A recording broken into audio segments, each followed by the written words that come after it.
In two simple questions, I'm going to show you what creates the false persona. The first one is this. When you were a child and you felt angry, sad, lonely, or scared at anything your parents did or said, in that moment, could you share your thoughts and feelings about that? Even now, as an adult, when that happens, can you honestly share what you're really thinking and feeling? Well, the answer as a child is definitely no. And for almost all adults, the same thing happens. They suppress their true, deepest thoughts and feelings. Well, that creates what I call the authenticity attachment bind.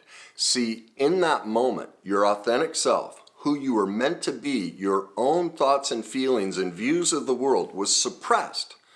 You learned immediately as a child, and you still know as an adult, that your parents don't have the emotional capacity to hear who you are, to know who you are, to accept who you are.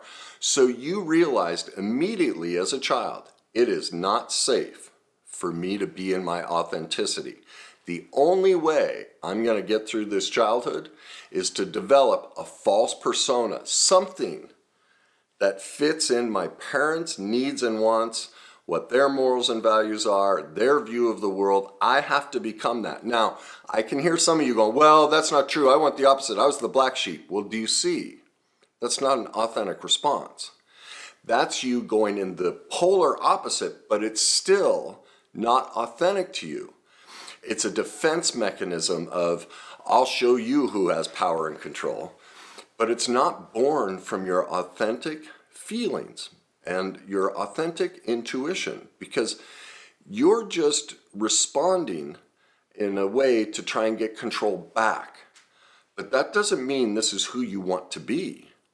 That just means you've created a defense mechanism because you can't be accepted for who you are.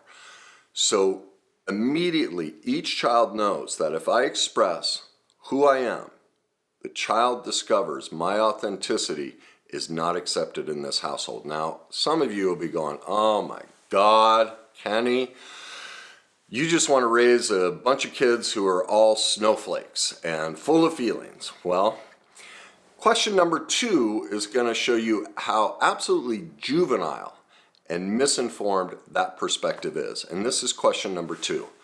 Are there any parts of your life, any thoughts, any feelings, any beliefs or behaviors, past or present, that you have kept hidden, that you keep a secret from your parents for any reason because you fear their disapproval, or worse, that they will reject you? Well, that's all of us. None of us tell our parents our deep, dark secrets, our behaviors, the things we really think politically, socially, sexually, religious, all of these categories. Well, do you see what that shows? In that moment, for your survival, as a result of what happened in question number 1, you are completely consciously aware as an adult that your parents will and always have rejected you. And they're completely incapable of accepting your authentic self. Now, think of how big that snowflake is. It means the 2 people you should feel the safest with, the most comfortable with, the 2 people that should accept everything about you unconditionally, you already know they won't. That's an emotional avalanche of rejection and abandonment. And deep in your gut and your heart and soul, you know that to be true. That is a blizzard of severe childhood abandonment, trauma, and disconnection. So now I ask you to look at yourself and look at those around you, your wife, your husband, your best friend. How do they suppress themselves? Your coworkers, when they take a phone call from mom or dad, watch how they develop. Their false persona comes up. They squash their thoughts and feelings. They don't tell them, then they hang up the phone, and now they tell you the truth of what they really wanted to say, of what they really wanted to do, how they didn't want to come to Christmas dinner, they didn't want to hang around mom and dad, but they can't say no. They have to create that attachment with their parents. Now, why does this happen? Well, that's because all of us, to survive as humans, we need to physically and emotionally attach to another human being. Well, the most important human beings to attach to are our parents. They provide food, clothing, shelter, everything we need to survive.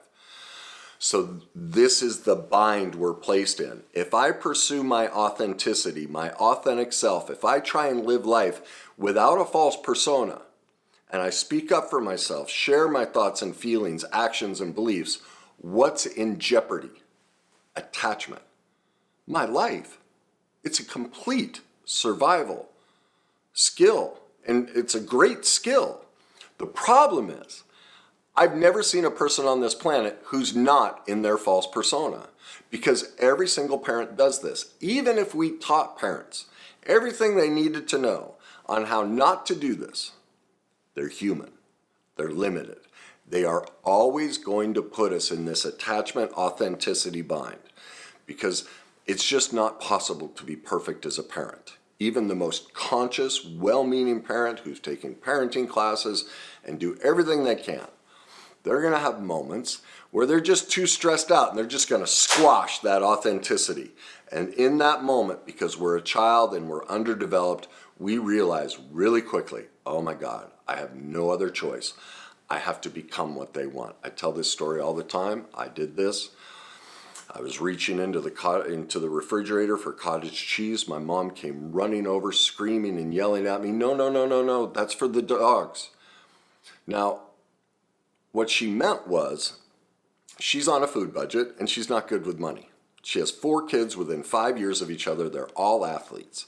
So since she's not good with money, and since she's on a limited food budget, because my dad wasn't wealthy, he was building his kingdom, and they were 16, 18 when they were married, so 4 kids by 21 and 23, so they're pinching pennies, they're trying to survive.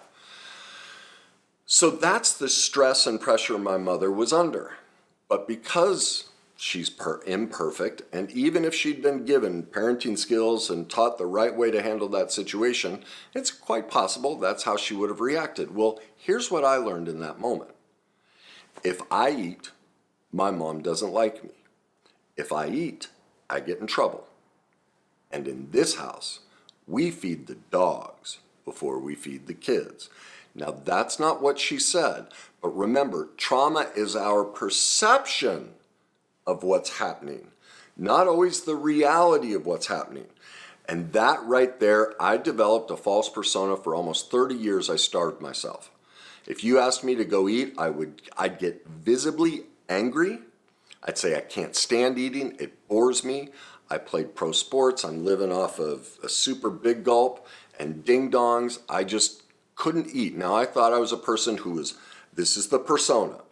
I'm a person who doesn't like food and finds eating boring. It's not true.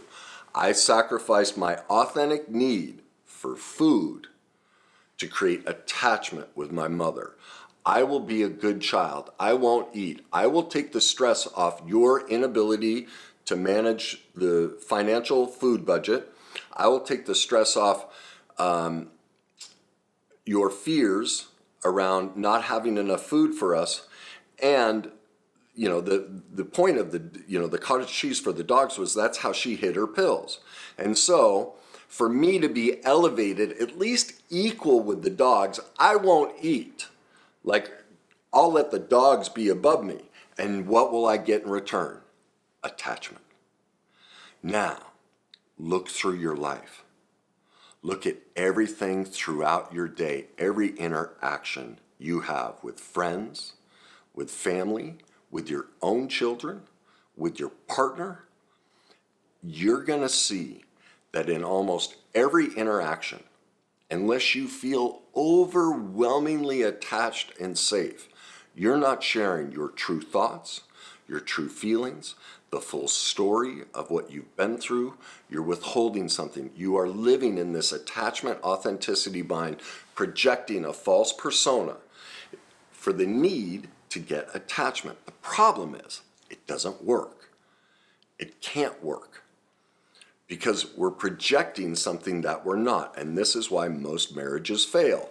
They come together showing their false personas. They're desperate for attachment because they didn't get it as kids. And so they immediately start adjusting to the other person, figuring out, wait a minute, how am I going to get attachment? Okay, what personas do I need to drop so that they'll like me? Both sides do it, and then they get in the marriage, commitment happens, all the adrenaline and rush of the relationship ends, and boom. All of those authentic desires, needs, wants, negotiables, non-negotiables, morals and values, thoughts, feelings, behaviors from the past start coming up, and we go, oh my God, you're a stranger to me. This is not who I wanted to be with. And they're saying the same thing about us. And now we're just pointing the finger at each other when the truth is, we both did it. Everyone on this planet is living out of a false persona. It takes tremendous work to discover our true authenticity, our inherent authentic self. None of us will ever fully arrive at it because we create so many adaptations, even as a young child, that we're not aware of, that before we're even cognition is online. But the goal is to do the work to discover them. So my suggestion to you is get yourself a journal. Oh, actually, I don't want to turn this into a sales pitch, but I have products now. Yay! If you like yoga mats and coffee cups and phone cases, things, to remind you of the journey and keep you dealing with things, you can go to the shop page on my website, and I have notebooks that you can purchase now to work with journals like this. And you don't have to, just buy them at Target if you want. It's just an idea if that interests you. But start keeping track of all of your interactions and break it down. What were my true thoughts? What were my true feelings? How did I change the story out of fear of loss of attachment? And then trace it back, okay, where did I learn this? And how do I do this with my parents? Because you're going to see a direct parallel that you do the exact same things with your friends, your partner, your co-workers that you did as a child. You're just reliving that exact same attachment, authenticity bind, and these are your false personas. You're not pursuing your true needs and wants, your true morals and values. You're saying yes to things you want to say no to because as a child, when you wanted to express yourself, you knew you couldn't. And so I don't care if you're 40, if you're 80, if you're 22, in those moments, you're right back to 4, 6, 8, 10 years old, scared to death of losing attachment with your parents, and you drop your authenticity and develop that false persona. So start journaling every interaction you have, start looking at that, and then asking yourself, who do I really want to be in this moment? How would I like to have responded? Write those things down. So you're looking, it's two things. You're making a record of how you currently respond. Then you're assessing it, going, is this really me or is it adapted? Is this the false persona? If it is, then the next step is, okay, going forward, what did I always want to say, think, feel, believe, and do? And then you can start acting from it. And that's how you heal and overcome the attachment authenticity bind. You drop your false persona and you get back into living in your authentic self.